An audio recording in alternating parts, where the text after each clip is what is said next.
여러분 반갑습니다.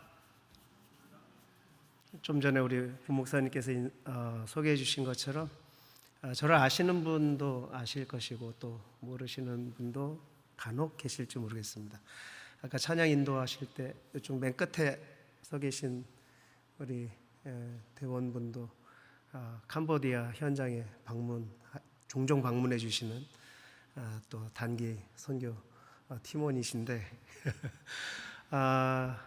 또 이렇게 새롭네요. 오래간만에 제주영락교회 와서 여러분들과 함께 또 귀한 말씀을 나눌 수 있고 또 교제를 나눌 수 있어서 얼마나 감사한지 모르겠습니다.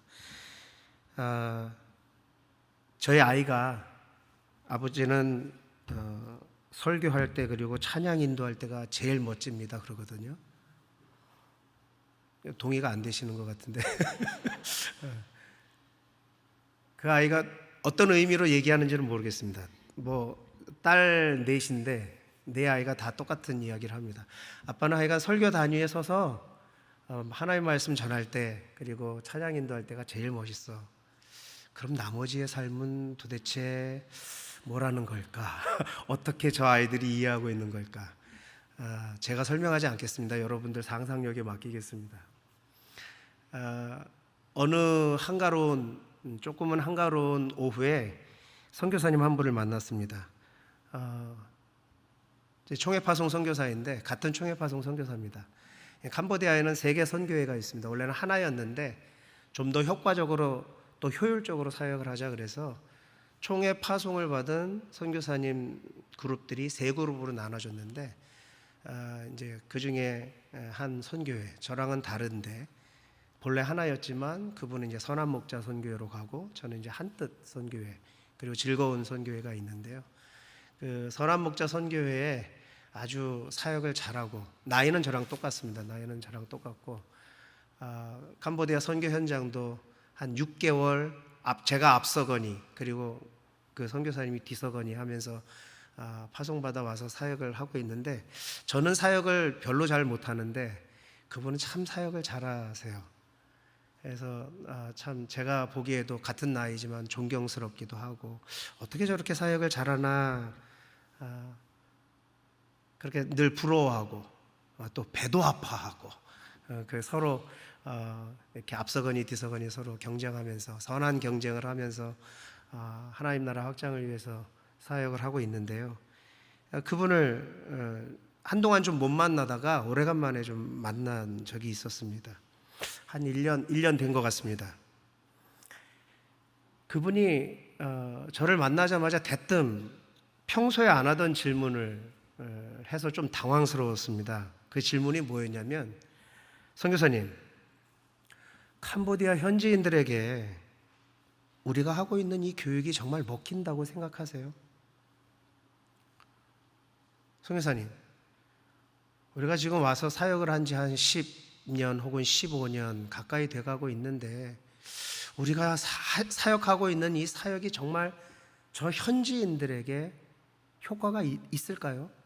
굉장히 심각한 질문을 하시는 거예요. 평소에 그런 질문을 잘 안 하시는 분인데 그러면서 그분이 그런 얘기를 해요. 선교사님 잘 알듯이 제가 누구한테 가서 이렇게 자랑하는 편이 아니지만 서로 잘 아는 사이니까 그냥 톡 까놓고 제 자랑이 아니라 저의 답답한 마음을 선교사님하고 좀 나누고 싶어서 이런 얘기를 나눕니다. 그러면서 선교사님도 잘 알듯이 제가 오로지 현지인 중심으로 선교사가 주인이 된다거나 혹은 그 어떤 현지인이 아닌 다른 그 3자가 현지인들의 주인으로 군림한다든지 아니면 캄보디아 현지인들 위에 서려고 한다든지 제가 그렇게 사역 안 해온 거 선교사님 누구보다 잘 아시죠? 잘 알죠. 정말 그렇게 사역을 하시거든요. 오로지 현지인들을 잘 훈련시키고 양육해서 현지인들을 앞에 세워주고 선교사는 뒤로 빠지고 뒤에서 밀어주고 현지인들을 세워주고 그럴 때에서 하나님의 나라, 하나님의 영광을 위해서 사역한 거 누구보다 선교사님 잘 아시죠? 잘 알죠. 그분이 그런 얘기를 하시는데 너무나 그 말에 제가 공감을 하기 때문에 100% 동의합니다. 선교사님 정말 사역 잘하고 계십니다. 그런데요, 제가 여지껏 사역을 하면서 한 번도 현지인들의 그 입술을 통해서 선교사님 존경합니다라는 소리를 들어보질 못했습니다. 선교사님, 정말 선교사님을 이러이러해서 존경합니다라는 말을 들어본 적이 없다는 거예요. 그러면서 드는 생각이, 정말 우리가 하고 있는 사역, 내가 지금 하고 있는 사역이 정말 저들에게 효과가 있는 것인가? 유익한 것인가? 소위 세상말로 먹히고 있는 것인가? 고민을 하게 됐다는 거예요.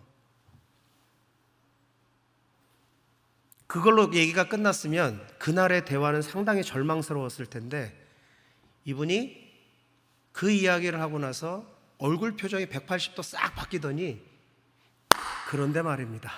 두 번째 그런데 말입니다가 나왔어요.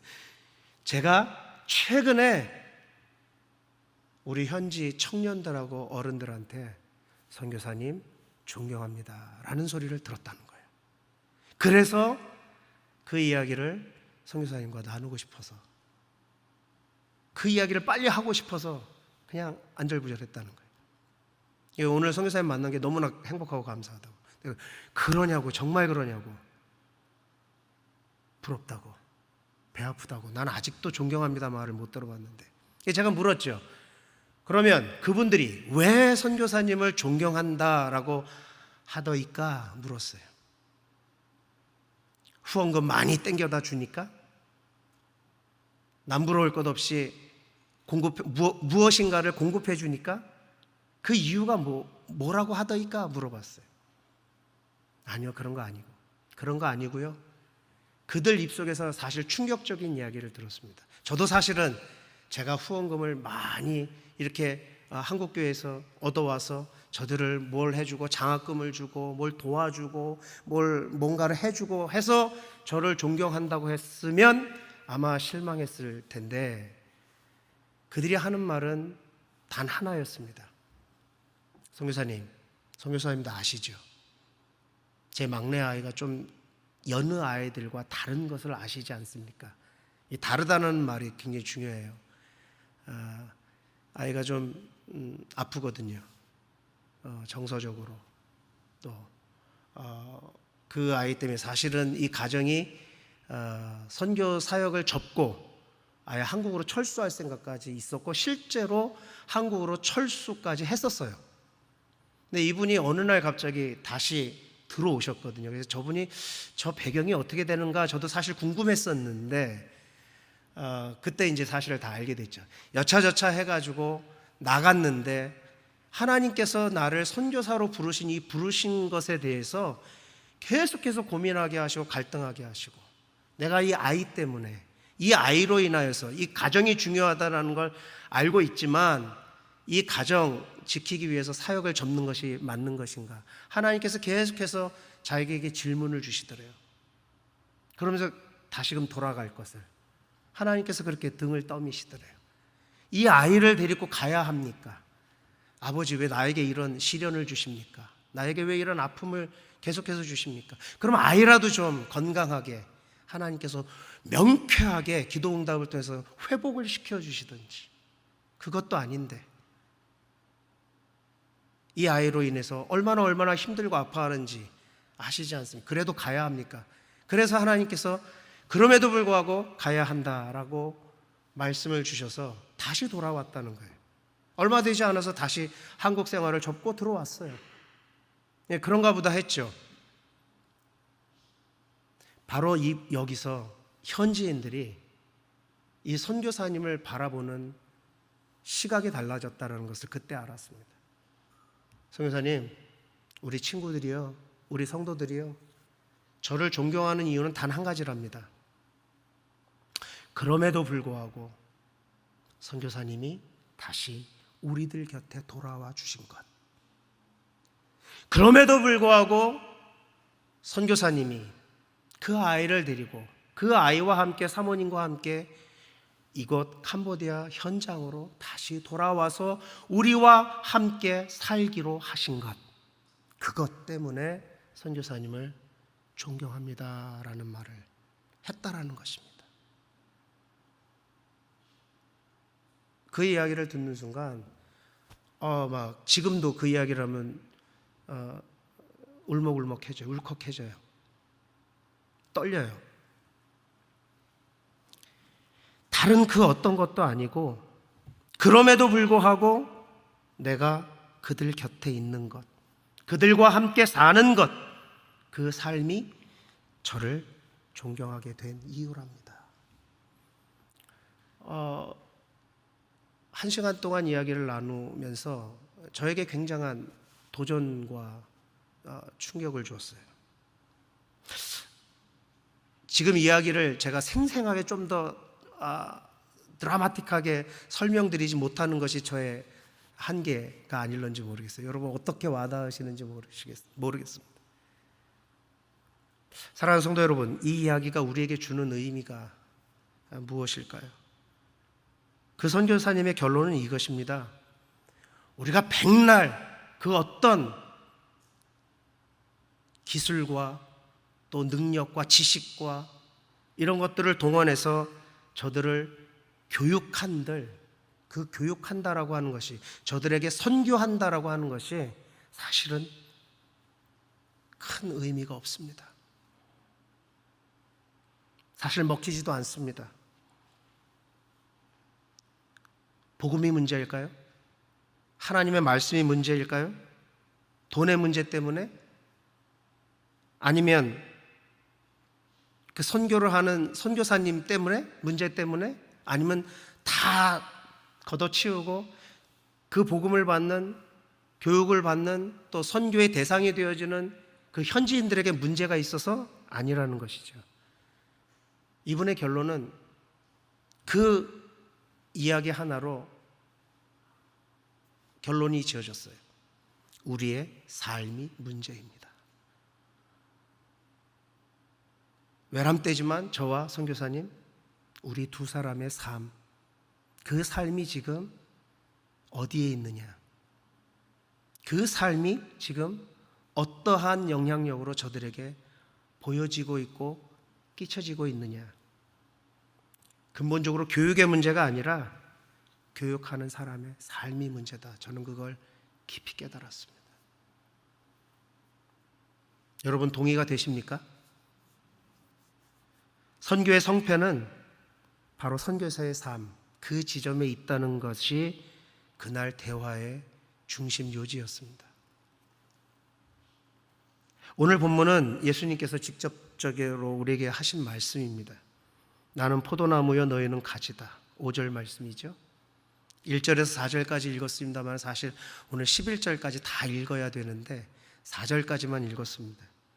그래서 1절 말씀에 보면 그 앞서 나는 참 포도나무요 내 아버지는 농부라 그랬습니다. 포도나무를 경작하시는 농부이신 하나님, 그리고 포도나무이신 예수님, 그리고 그 포도나무에 붙어있는 가지인 우리, 이 세 가지의 존재를 언급하고 계시는 거죠. 그러면서 우리가 읽은 본문 말씀 2절 말씀에 이렇게 말씀하시죠. 2절 말씀 다 같이 한 번 더 읽어볼까요? 시작. 무릇 내게 붙어있어 열매를 맺지 아니하는 가지는 아버지께서 그것을 제거해 버리시고 무릇 열매를 맺는 가지는 더 열매를 맺게 하려 하여 그것을 깨끗하게 하시느니라. 첫째로 내게 붙어있어, 둘째로 제거해 버리시고 셋째로 깨끗게 하시느니라. 여기서 정말 중요한 단어는, 문장은 내게 붙어 있어라는 말씀이에요. 이 말씀의 의미를 4절에서는 이렇게 말씀하시죠. 내 안에 거하라. 나도 너희 안에 거하리라. 너희도 내 안에 있지 아니하면 그러하리라. 이렇게 말씀하고 계세요. 5절 말씀으로 가면 그가 내 안에 내가 그 안에 거하면 중략하고 나를 떠나서는 너희가 아무것도 할 수 없음이니라. 7절 말씀에 너희가 내 안에 거하고 내 말이 너희 안에 거하면 무엇이든지 원하는 대로 구하라. 그리하면 이루리라. 여러분, 반복적으로 예수님께서 계속해서 우리에게 강조하면서 하시는 말씀이 무엇입니까? 따라합시다. 너희는 내게 붙어 있으라. 내 안에 거하라. 따라합시다. 내 안에 거하라.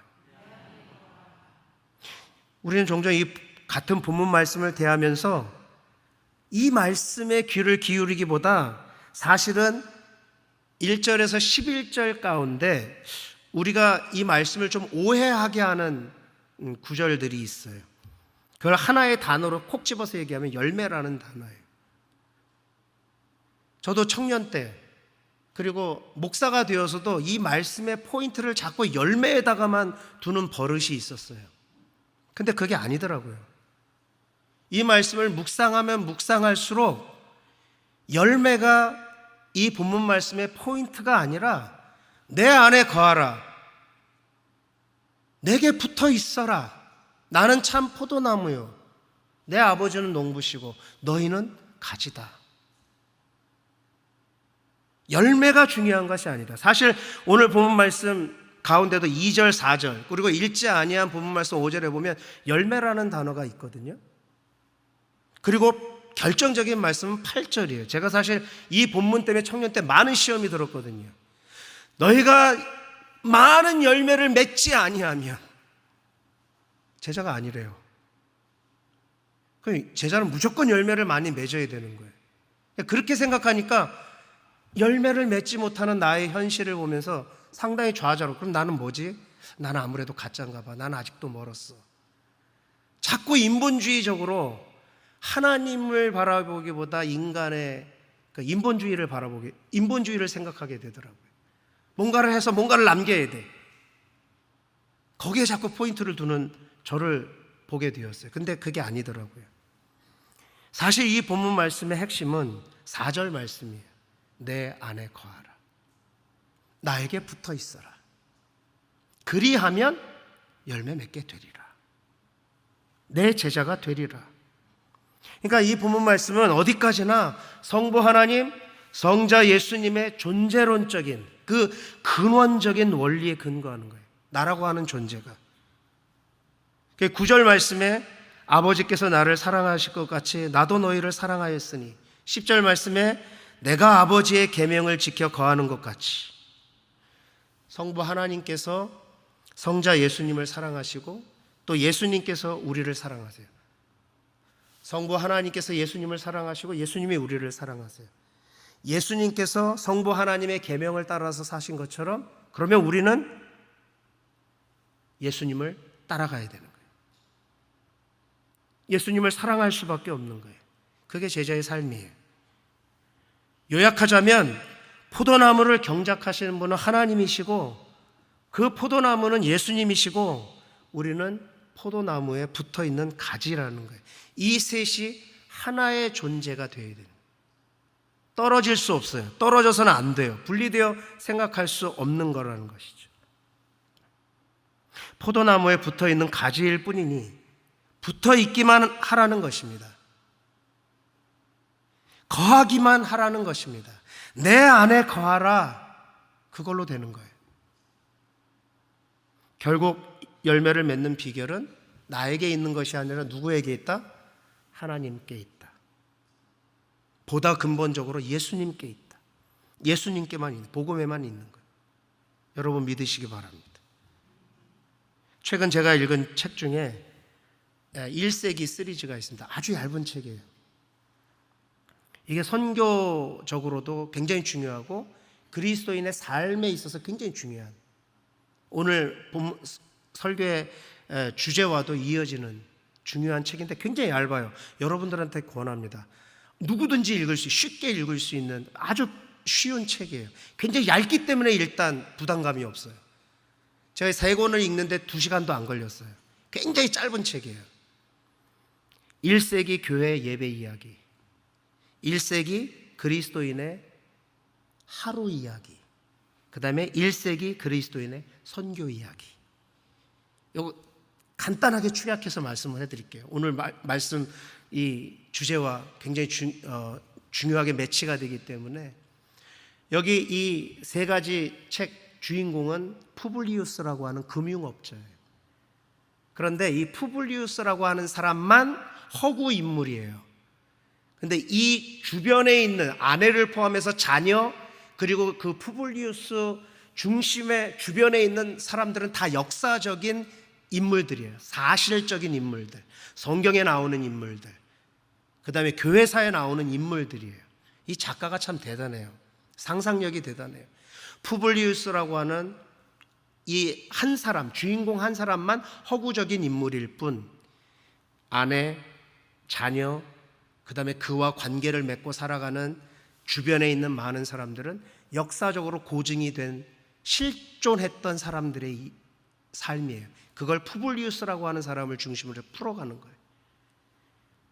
푸블리우스를 중심으로 펼쳐지는 1세기 믿음의 공동체 교회의 이야기. 제목에서 다 나와 있어요.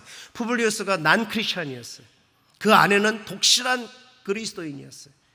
어쩌어쩌 하다가 드디어 복음의 열매를 맺게 되는데, 이 푸블리우스가 그 초기 교회, 1세기 초기 교회의 예배에 참석하게 됩니다.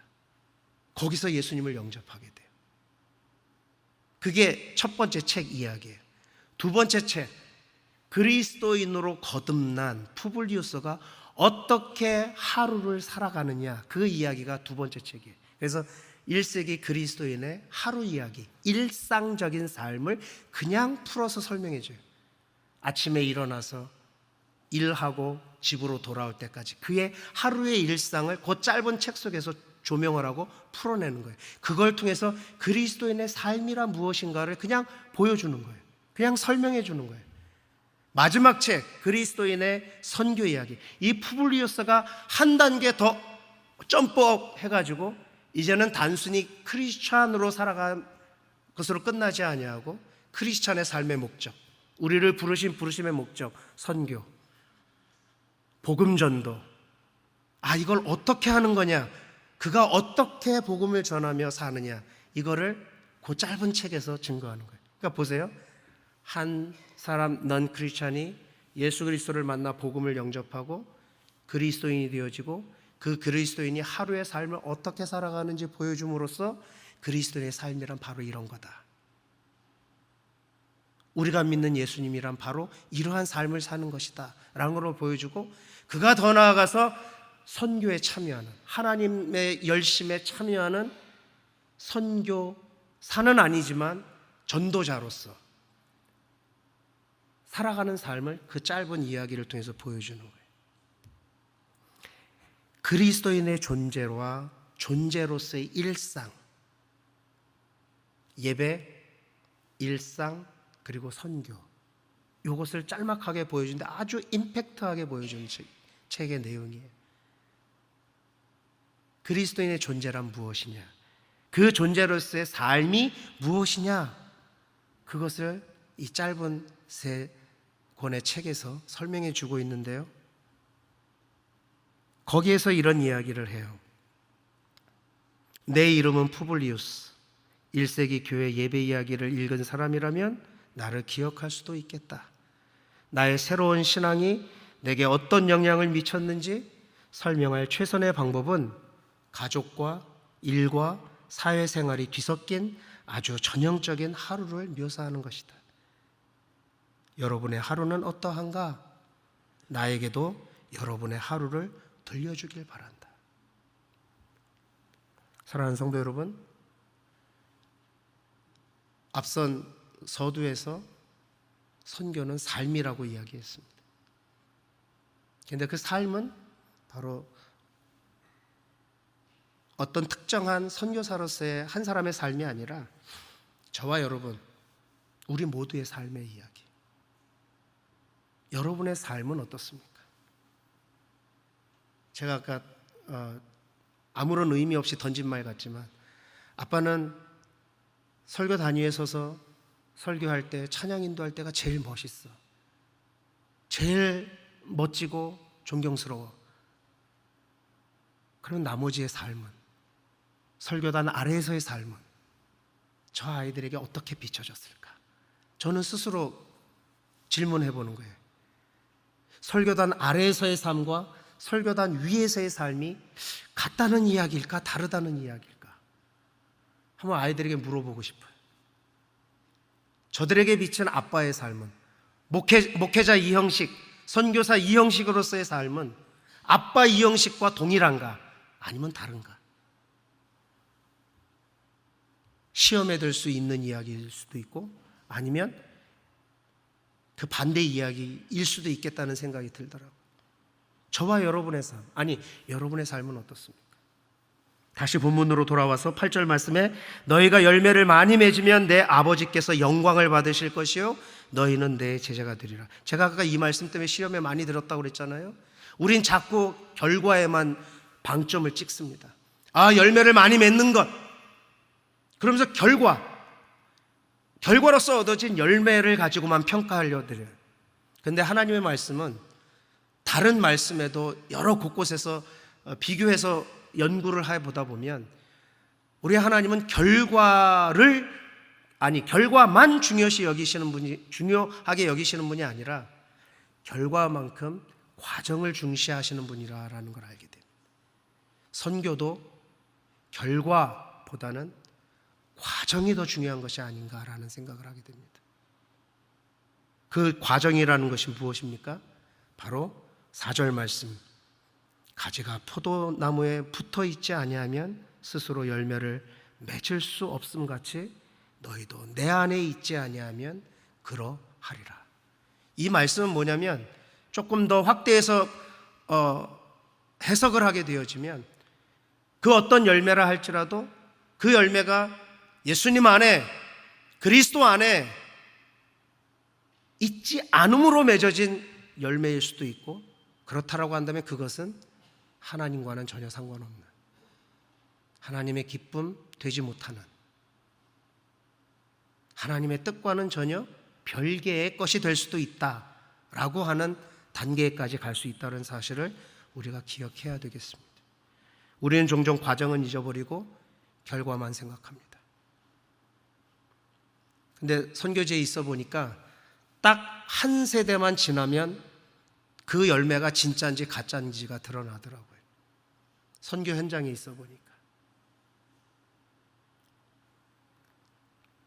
그래서 나는 누구인가? 나는 어떤 존재인가? 그리고 나는 무엇을 하고 있는가? 사실 잠을 자다가도 제가 순간순간 벌떡벌떡 일어날 때가 종종 있습니다. 어쩔 땐 잠이 안 와요. 내가 지금 잘하고 있는 건가? 바르게 가고 있는 건가? 사람들 앞에서 어떤 평가를 받고 싶어서가 아니라 정말 하나님 앞에서 내가 지금 이 길을 바르게 걸어가고 있는 건가? 아까 그 선교사님하고 이야기를 나눈 것처럼 내가 존경한다라고 하는 이야기를 듣고 싶어서가 아니라 저들 삶 가운데, 저들의 생각 가운데, 저들의 마음속에 이 형식이라고 하는 선교사는 어떤 선교사인가? 하나님 앞에 어떤 선교사인가? 잠을 자다가도 벌떡벌떡 일어나게 되더라고요. 말씀의 서두에서 이야기했던 선교사님의 대화를 이렇게 마무리하면서 함께 마음을 합쳤어요. 선교사님, 우리 모두 잘 살아야 합니다. 10개의 입으로 수많은 것을 가르치고 또 따르라고 할지라도 선교사의 삶이 뒤따르지 않은 가르침은 결코 한 개도 먹히지 않습니다. 마지못해 들어주고 있는 거예요. 그런 생각을 하게 돼요. 우리 현지인들이 그냥 들어주고 있구나, 마지못해 들어주고 있구나, 와서 예배 드려주고 있구나. 어쩔 때는 그것마저도 감사할 때가 있습니다. 욕이나 먹지 않으면 다행히, 경멸의 눈으로 선교사를 바라보지 않은 것만으로도 감사해야 해요. 그렇게 이야기를 하고 정리를 했어요. 사랑하는 성도 여러분, 오늘 본문 4절에 내 안에 거하라 라고 말씀하십니다. 그리고 예수님께서는 이어서 20장 21절에서 이렇게 말씀하십니다. 예수께서 이르시되 너희에게 평강이 있을지어다. 아버지께서 나를 보내신 것 같이 나도 너희를 보내노라. 하나님께서 저와 여러분을 보내십니다. 저를 캄보디아에 보내신 것처럼 아까 우리 대표 기도해 주신 그 기도처럼 여러분들을 한국 교회를 위해서, 제주도 선교를 위해서, 세계 선교를 위해서 하나님께서 여러분의 삶의 그 일상 속에서 여러분들을 파송하십니다. 여러분을 보내십니다. 여러분이 살아가는 그 삶 속에 하나님께서 보내시는 그 일상의 삶의 자리에서 여러분 어떻게 살기를 원하십니까? 어떻게 살아가고 계십니까? 그 삶을 통해서 하나님께서 영광 받으시기를 간절히 소망합니다. 기도하겠습니다.